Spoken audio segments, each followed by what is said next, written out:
అందరికీ నమస్కారం అండి. నా పేరు గిరివన్ అభిషేక్. మాది గోరపల్లి గ్రామం, జమ్మికుంట మండలం, కరీంనగర్ డిస్టిక్, తెలంగాణ స్టేట్. మన జమ్మికుంట కేవీకే కృషి విజ్ఞాన కేంద్రం మన అజిం ప్రేమ్జీ గారి సహకారంతో మన ప్రకృతి వ్యవసాయం ప్రాజెక్టులో భాగంగా మేము ప్రకృతి వ్యవసాయం చేయడం జరుగుతుంది.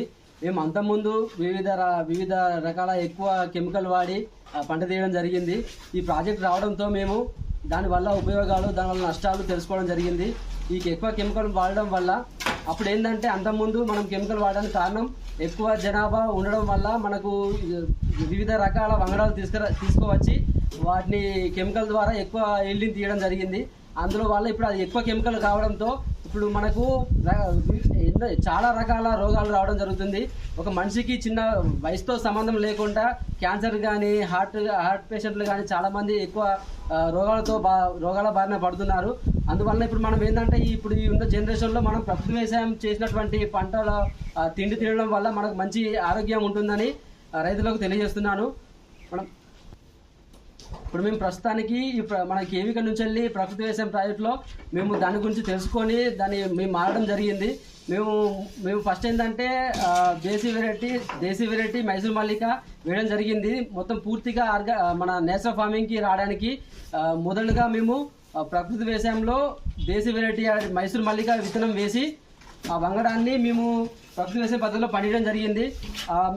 సేమ్ మన కెమికల్ నుంచి వెళ్ళి నేచురల్ ఫార్మింగ్లో ఒక బస్తా 2 బస్తాలు అట్లా డిఫరెంట్ ఉంటుంది, కానీ కాకపోతే మొత్తం సమానంగా తీయవచ్చు పంట. మనం ఈ ప్రకృతి వ్యవసాయంలో అన్ని రకాల పద్ధతులు పాటించినట్లయితే మనకు మంచి దిగుబడి రావడం జరుగుతుంది.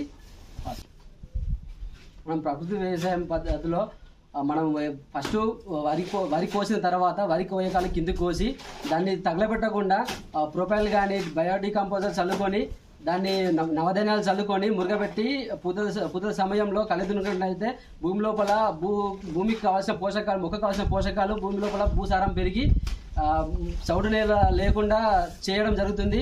ఫస్ట్ మొదటగా మనము విత్తనం డ్రమ్ సీడ్ల ద్వారా కానీ లేకపోతే మన చేతిలో చల్లుకొని నాటేసుకున్నట్లయితే నాటేసుకున్న తర్వాత నాటేసుకునేటప్పుడు ఏంటంటే ముఖ్యంగా వరి నారు యొక్క కొనలు చుంచి నాటు వేసుకోవాలి. ఎందుకంటే రకరకాల పురుగులు మన రసం పీల్చే పురుగులు కానీ కాండం తొచ్చే పురుగులు కానీ కొనకు గుడ్లు పెట్టడం జరుగుతుంది. దానివల్ల మనము దాన్ని అక్కడనే తొలగించుకొని నాటేసుకున్నట్లయితే ఆ నాటేసుకునే పద్ధతిలో కూడా ఏంటంటే ఒక 18 నుంచి 20 సెంటీమీటర్లు మధ్యలో కాలిబాట్లు వదలడం వల్ల నేలకు కావాల్సిన మన సూర్యుని కిరణాలు పడి మొక్కకు వచ్చినటువంటి డిసీజ్ మళ్ళీ పక్కకు స్ప్రెడ్ కాకుండా ఉంటుంది. దాని తర్వాత మళ్ళీ వారం నుంచి 10 రోజుల తర్వాత మనకు అజోలా చల్లుకున్నట్లయితే భూమి లోపల కావాల్సిన నత్రజని కానీ అవి మొక్కకు అంది చాలా పోషకాలు పెంపొందించే అవకాశం ఉంటుంది.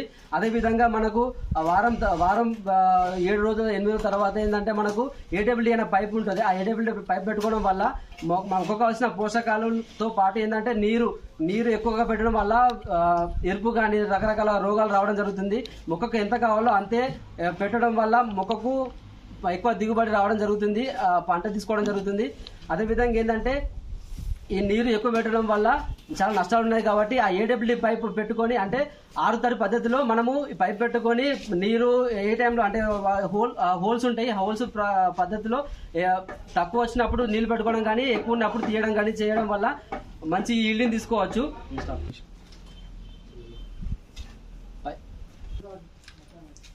వరిలో ఎక్కువగా మన జీవామృతం పాటించుకున్నట్టయితే భూమి లోపల సూక్ష్మజీవులు డెవలప్ అయ్యి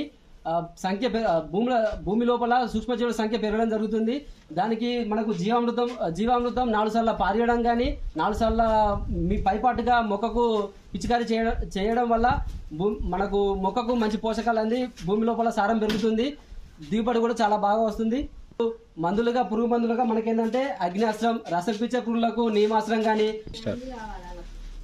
పైపాటు పురుగు మందులకు మనకేంటంటే మనకు మన రసం పీల్చే పురుగులకు అగ్నియాస్త్రం కానీ నీమాస్త్రం కానీ మరియు మన అన్ని రకాల పురుగులు దోమలకు ఏంటంటే దశపన్ని కానీ మన భూమిలో ఘనజీవామృతం చల్లుకోవాలి మరియు జీవామృతం కూడా పాటించుకోవాలి. పైపాటు మందుగా అగ్నియాస్త్రం కానీ జీవామృతం కానీ పంచగవ్య కానీ పంట పెరుగుదలకు మనకు పంచగవ్య మరియు పిలకల దశ పెరగడానికి పంచగవ్య వాడుకున్నట్లయితే మంచి రిజల్ట్ ఉంటుంది. అదే మన పంట పెరుగుదలకు కూడా ఇంకొకటి ఫిష్ అమినో యాసిడ్ కూడా వాడుకున్నట్లయితే మంచి ఏపుగా పెరిగి మొక్క మంచిగా దృఢంగా ఉండే అవకాశం ఉంటుంది. అందరూ ఈ ప్రకృతి వ్యవసాయ పద్ధతిలో పండించుకొని మంచి దిగుబడి తీసుకొని అందరూ ఆరోగ్యంగా ఉండాలని కోరుకుంటున్నాను.